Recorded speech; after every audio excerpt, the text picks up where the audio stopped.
نحمده ونصلي ونسلم على رسوله الكريم اما بعد فاعوذ باللہ من الشیطان الرجیم بسم اللہ الرحمن الرحیم۔ میرے واجب الاحترام، میرے عزیز دوستوں، بزرگوں، بھائیوں،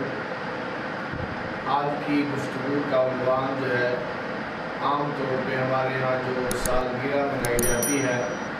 اس کے حوالے سے بعض رات پوچھتے ہیں، اس کے اوپر کچھ تھوڑی سی معلومات عرض کروں گا۔ سالگرہ دو جگہوں پہ منائی جاتی ہے، بعض لوگ اپنی شادی کی سالگرہ مناتے ہیں یا پھر جو ہے اپنے بچے کے جنم دن کی خوشی پر جو ہے سالگرہ مناتے ہیں۔ اب اس کے بارے میں یہ ہے کہ یہ سالگرہ منانی جائز ہے یا ناجائز ہے۔ یہ جو خوشی ہم مناتے ہیں سالگرہ کے اوپر، اس کی شریعت میں اجازت ہے یا اجازت نہیں ہے؟ تو اس کے اوپر دو طرح کے بعض لوگ تو زیادہ غلط کر جاتے ہیں، وہ کہتے ہیں جو مرضی کرو جائز ہے، تو بعض بہت زیادہ سخت رد عمل دے دیتے ہیں کہ یہ بالکل ناجائز ہے، حرام ہے۔ تو دیکھیں اس کے بارے میں ہم دیکھیں گے آج کہ شریعت اس کے بارے میں ہمیں کیا حکم دیتی ہے، شریعت سے ہمیں اس کے بارے میں کیا معلومات ملتی ہیں۔ تو میرے بھائیوں، دوستوں، بزرگوں، جتنی بھی خوشیاں ہیں تو وہ بظاہر شریعت میں بعض خوشیاں ایسی ہوتی ہیں وہ ناجائز نہیں ہوتی، لیکن اس خوشی کے ساتھ چند چیزیں ایسی لگ جاتی ہیں جن چیزوں کی وجہ سے وہ چیز ناجائز ہو جاتی ہے۔ یعنی شریعت میں بہت سے کام ایسے ہیں جو بظاہر جائز ہیں، اس کے اوپر کوئی ایسی کراہت نہیں ہے، ناجائز نہیں ہے، لیکن ان کاموں کے ساتھ بعض چیزیں ہم نے ایسی ملاتی ہیں کہ جس کی وجہ سے وہ کام ناجائز ہو گئے ہیں۔ مثال کے طور پر کھیلوں کو لے لیجیے، کبڈی لے لیجیے، کبڈی کرنا، کشتی کرنا، یہ بظاہر کوئی ناجائز نہیں ہے۔ اللہ کے نبی صلی اللہ علیہ وسلم نے کشتی کی ہے تو لہٰذا بظاہر کوئی ناجائز نہیں ہے، لیکن آج کل جو ہمارے یہاں کبڈی یا کشتی کی جاتی ہے وہ بالکل چھوٹا سا جو ہے وہ پہن لیتے ہیں، جس سے جو سطر چھپتا نہیں ہے، سطر ننگا ہو رہا ہوتا ہے، ناف سے لے کر گھٹنے تک جو ہے یہ سطر ہے، اس کا چھپانا ہمارے اوپر لازم ضروری فرض ہے ہمارے اوپر۔ اگر جو ہے اس میں سے کچھ حصہ ننگا رہے گا ناف کے نیچے یا گھٹنوں کے اوپر جو حصہ ننگا رہے گا وہ سطر ننگے ہونے کی وجہ سے تو وہ جائز ہو جائے گا، حرام ہو جائے گا۔ تو آج کل جو کبڈی کھیلتے ہیں، کشتی کرتے ہیں، انہوں نے بالکل چھوٹا سا وہ پہنا ہوتا ہے کچا سا، اور جو ہے سطر ان کا بالکل ننگا نظر آ رہا ہے، جس کی وجہ سے اس کو کہہ دیا جاتا ہے کہ یہ کبڈی ناجائز ہے۔ اگر سطر چھپانے کے بعد ہم وہ کھیل کھیلیں تو ناجائز نہیں ہوگا۔ اسی طرح اللہ کے نبی صلی اللہ علیہ وسلم نے گھوڑے کی ریس کی ہے، صحابہ اکرام رضوان اللہ علیہ مجمعین کو تیر اندازی سکھائی ہے، ان کو گھوڑوں کی دوڑ لگوائی ہے ان سے۔ تو عام حضرات جو ہے سائیکل کی دوڑیں ہوتی ہیں، اسی طرح گھوڑے کی دوڑیں ہوتی ہیں، اس طرح کی دوڑیں یہ بظاہر ناجائز نہیں ہے، لیکن اس کے ساتھ جو ہم شرط لگا دیتے ہیں کہ جو ہے کہ ہار گیا تو یہ ہوگا، اگر جیت گیا تو یہ ہوگا، تو یہ جو شرطیں ہم لگاتے ہیں شرطوں کی وجہ سے یہ چیزیں ناجائز ہو جاتی ہیں۔ تو گویا میں نے بات آپ حضرات کے سامنے یہ کی کہ بعض اوقات شریعت میں وہ چیز جائز ہوتی ہے، لیکن اس کے ساتھ ہم نے کچھ ایسی چیزیں جوڑ دی ہوتی ہیں کہ جن کی وجہ سے وہ پھر چیز جو ہے وہ ناجائز ہو جاتی ہے۔ تو خوشی منانا شریعت کے اندر خوشی جائز ہے، لیکن خوشی کو منانے کے لیے دو اصول سمجھ لیجیے شریعت کے۔ وہ دو اصول اگر آپ سمجھ لیں تو آپ کے لیے کوئی مشکل نہیں ہوگا۔ ان میں سے پہلا اصول یہ ہے کہ ہم جو خوشی منا رہے ہیں، ان خوشی کے اندر جو ہے جو ہم کام کر رہے ہیں اس کے اندر کوئی ایسا کام تو ہم نے نہیں ملا دیا کہ جس کی وجہ سے وہ چیز ناجائز جو ہے ناجائز ہو گئی ہے، شریعت کے خلاف کوئی ایسی چیز تو ہم نے اس کے اندر داخل نہیں کر دی۔ اور دوسرے نمبر پر دوسرا اصول یہ سمجھ لیے کہ جو خوشی میں منا رہا ہوں یہ خوشی مجھے تو راضی کرنے کے لیے، میں اپنے آپ کو راضی کرنے کے لیے، اپنا دل خوش کرنے کے لیے تو کر رہا ہوں، تو کہیں ایسا تو نہیں ہے کہ میری خوشی کے اندر خدا کی ناراضگی ہے۔ یہ میری خوشی جو میں منا رہا ہوں میں تو خوش ہو رہا ہوں، اللہ بھی خوش ہو رہے ہیں یا نہیں خوش ہو رہے، کہیں میں اللہ کو تو ناراض نہیں کر رہا، کہیں میں اللہ کے بندوں کو تو تکلیف نہیں پہنچا رہا۔ یعنی ہر وہ ایسی خوشی کہ جو میں تو اپنی خوشی مناؤں، میں تو خوش ہو جاؤں، میری وجہ سے میرے ہمسائے ناراض ہو جائیں، میرے پڑوسی ناراض ہو جائے یا ہمارا خدا ناراض ہو جائے، تو ایسی خوشی کی شریعت کبھی بھی اجازت نہیں دیتے۔ جس طرح اس کی جو ہے مثال جو ہے، ایک بچے نے اپنے والد سے کہا کہ ابا جی عید کا دن ہے، خوشی ہے، تو لہٰذا مجھے وہ باجا لے دیں تو میں باجا بجاؤں گا۔ اس نے کہا کہ نہیں بیٹا، تو باجا پہ جائے گا، کسی کو تکلیف ہوگی تو جو ہے کسی کے کان کھائے گا، تکلیف ہوگی تو جو ہے کسی کے کانوں کے اندر جا کے یہ باجا بجائے گا، تجھے میں باجا نہیں لے کے دیتا۔ اس نے کہا ابا جی میں آپ سے جو ہے وعدہ کرتا ہوں جس وقت سارے رات کو سو جائیں گے میں اس وقت جایا کروں گا، کسی کو تکلیف نہیں دوں گا۔ اب دیکھو وہ گزار یہ سمجھ رہا ہے کہ میری جو ہے میں اس وقت رات کو جاؤں گا تو کسی کو تکلیف نہیں ہوگی، حالانکہ رات کو جائے گا تو سب کو تکلیف ہوگی۔ یعنی وہ خوشی، وہ کام جس کو ہم سمجھ رہے ہیں کہ یہ میں ٹھیک کر رہا ہوں، مجھے خوشی ہے، جو خوشی کا موقع ہے مجھے کرنا چاہیے، لیکن بظاہر ارد گرد کے لوگ جو ہے وہ ناراض ہو رہے ہیں، ارد گرد کے لوگ جو ہے وہ آپ سے تنگ ہو رہے ہیں، یا خدا کی ذات آپ سے ناراض ہو رہی ہے، تو ایسی خوشی نہیں ہوتی، بلکہ یہ خوشی ہمارے لیے وبال کا ذریعہ بن جائے گی۔ لیکن ہمارا عام طور پہ مزاج یہی بن چکا ہے، ہم کہتے ہیں نہیں ہم خوشی کریں، جیسے بھی کریں بس ہم خوش ہونے چاہیے، ہمارا جو ہے گھر والے خوش ہونے چاہیے، باقی جو ناراض ہوتا ہے ناراض ہو، جو مرے جو مرتا ہے تو مرے، بس میں اپنے ذہن کے مطابق جو کروں، میں جو مجھے ٹھیک لگ رہا ہے میں وہ کروں گا، کوئی کسی کو ٹھیک لگتا ہے یا نہیں لگتا مجھے اس کی پرواہ نہیں۔ یہ عام طور پہ ہمارا مزاج بن گیا ہے۔ اس کی مثال بھی وہ اکثر میں یوں دیا کرتا ہوں کہ ایک آدمی بیمار ہو گیا، وہ بیمار ہو گیا، لوگ اس کا پتہ لینے کے لیے جا رہے ہیں، اس کی جو ہے عیادت کے لیے جا رہے ہیں کہ جا کے جو ہے پتہ کریں وہ بیمار ہے۔ اب اس کے پڑوس کے اندر نا ایک آدمی وہ رہتا تھا کہ جس کو کانوں سے سنائی نہیں دیتا تھا، کانوں سے بالکل بہرا آدمی تھا۔ اس نے کہا یار سارے لوگ اس کی یاد کے لیے جا رہے ہیں، مجھے بھی جانا چاہیے، میں بھی جا کے اس کی جو ہے پتہ تو کر کے آؤں، خیریت تو معلوم کر کے آؤں کس حالت کے اندر ہے، کیسی طبیعت ہے، لوگ کہہ رہے ہیں کافی بیمار ہے تو مجھے جانا چاہیے۔ اب اس آدمی کو سنائی تو دیتا نہیں تھا، اس نے کہا سنائی تو مجھے دے گا نہیں، میں وہاں پہ جا کے کیا کروں گا؟ پھر اس نے کہا کہ چلو میں جا کے سوال کروں گا،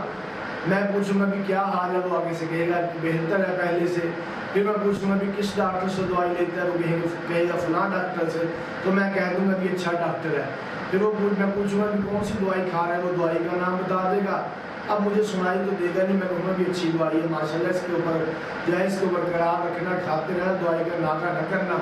تو انشاءاللہ آپ ٹھیک ہو جائیں گے۔ اب جب یہ گیا نا مریض کی عادت کے لیے، اس کو پوچھنے کے لیے گیا، اس نے جا کر جو ہے دروازہ کھٹکایا، اس نے دروازہ کھولا، اس کی جیسے اس کے اوپر پڑی نا، مریض آدمی ویسے چڑچڑا ہو جاتا ہے، تو اس کو غصہ آ رہا ہوتا ہے، طبیعت اس کی اس طرح کی چڑچڑی بن جاتی ہے طبیعت۔ اب جیسے اس نے دیکھا نا کہ یہ بہرا آ گیا، اس نے کہا اس کو سنائی کچھ دے گا نہیں، یہ میرا سر کھانے کے لیے آ گیا ہے، مجھے اور تکلیف دے گا۔ اب جو ہے اس نے دروازہ کھول دیا، اس کو بٹھا دیا، یہ قریب بیٹھ کے اس نے پہلا سوال کیا، اس نے کہا کہ ماشاءاللہ طبیعت کیسی ہے، کس حال کے اندر ہے؟ تو آگے سے وہ پہلے جو ہے مریض کا میں بیٹھا تھا لوگوں سے، اس نے غصے میں کہا، اس نے کہا مر رہا ہوں۔ اس نے کہا چلو ماشاءاللہ اللہ برکت دے آپ کی، جو ہے آپ کو برکت دے اللہ۔ تو اس نے کہا یہ کہ اس نے کیسا جواب دے دیا، اس کو اور غصہ آ گیا۔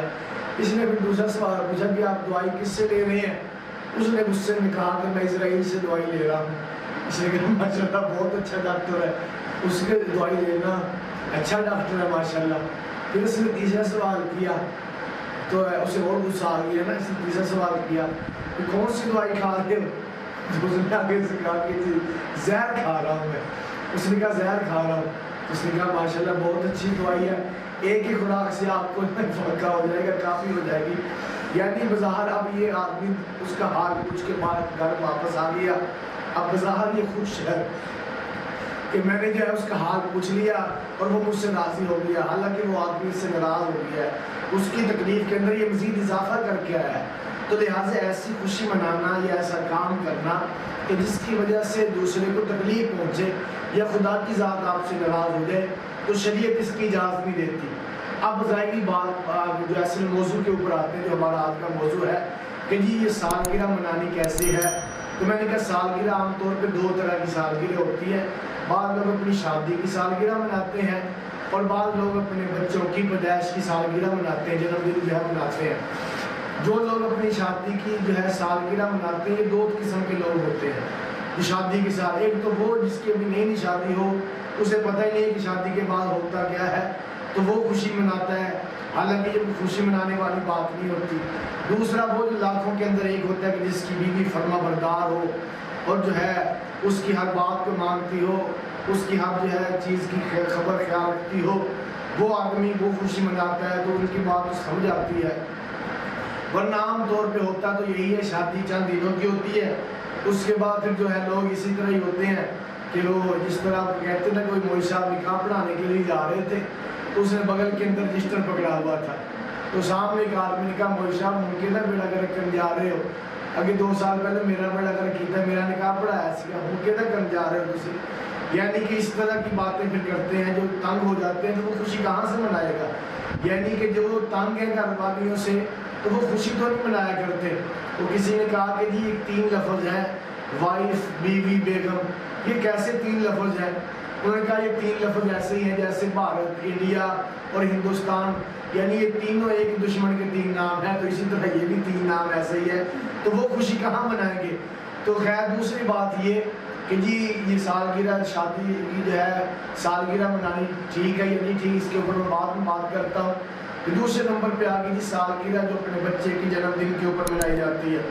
اب جو بچے کی جنم دن کے اوپر جو ہے سالگرہ جو مناتے ہیں، یہ عقل کا تقاضا تو یہ ہے کہ یہ جائز نہیں ہونی چاہیے، اس کا جواز بنتا ہی نہیں ہے۔ اس لیے جواز نہیں بنتا کہ ہماری دن بدن عمر بڑھ نہیں رہی، ہماری عمر کم ہو رہی ہے، یعنی ہم بڑے نہیں ہو رہے ہیں بلکہ ہم دن بدن جو دن گزر رہا ہے، جو رات گزر رہی ہے، اس کے گزرنے کے بعد ہم چھوٹے ہو رہے ہیں، ہم بڑے نہیں ہو رہے۔ تو لہٰذا جو آدمی چھوٹا ہو رہا ہو، جس کی عمر کم ہو رہی ہو، تو خوشی اس کے اوپر منانا یہ تو عقل کے اوپر ماتم کرنے کی والی بات ہے، اپنے اوپر ماتم کرنے کی بات ہے کہ ہماری زندگی کم ہو رہی ہے۔ ایک آدمی کو یہ ہو کہ اس کی دسمبر کے مہینے کے اندر جو ہے پھانسی لگ جائے گی، اس کو حکم ہو گیا کہ آپ کی جو ہے دسمبر کے مہینے کے دسمبر کی 1 تاریخ کو آپ کو پھانسی کا حکم ہے، پھانسی لگ جائے گی۔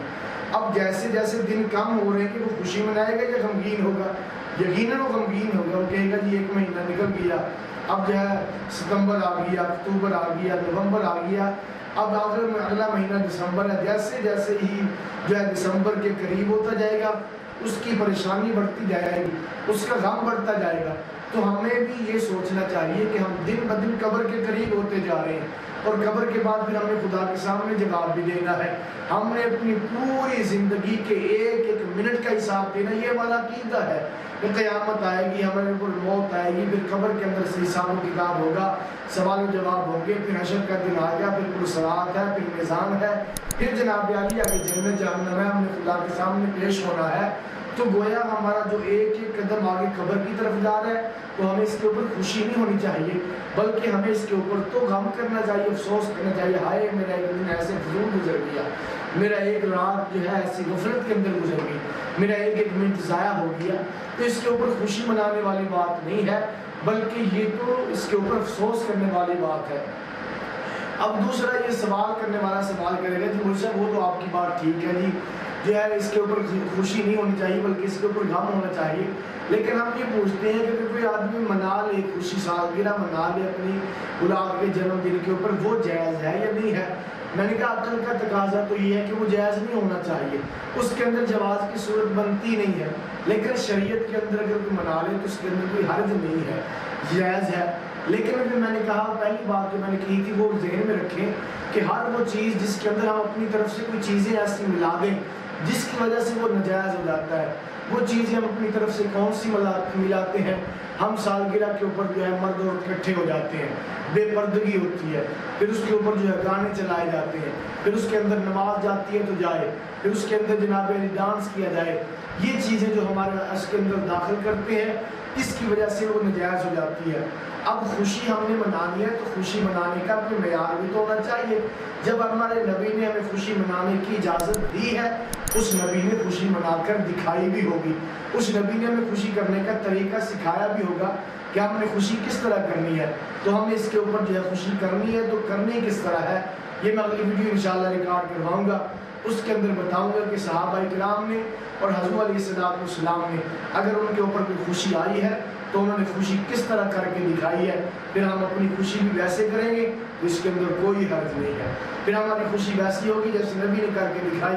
اس کے اندر کوئی جناب علی آگ نہیں ہوگا، اس کے اندر کوئی کراہت نہیں ہوگی۔ دعا ہے کہ اللہ کی ذات ہم سب کو صحیح معنوں کے اندر جو ہے دین کو سمجھ کر عمل کرنے کی توفیق عطا فرمائے۔ وما علینا الا البلاغ المبین۔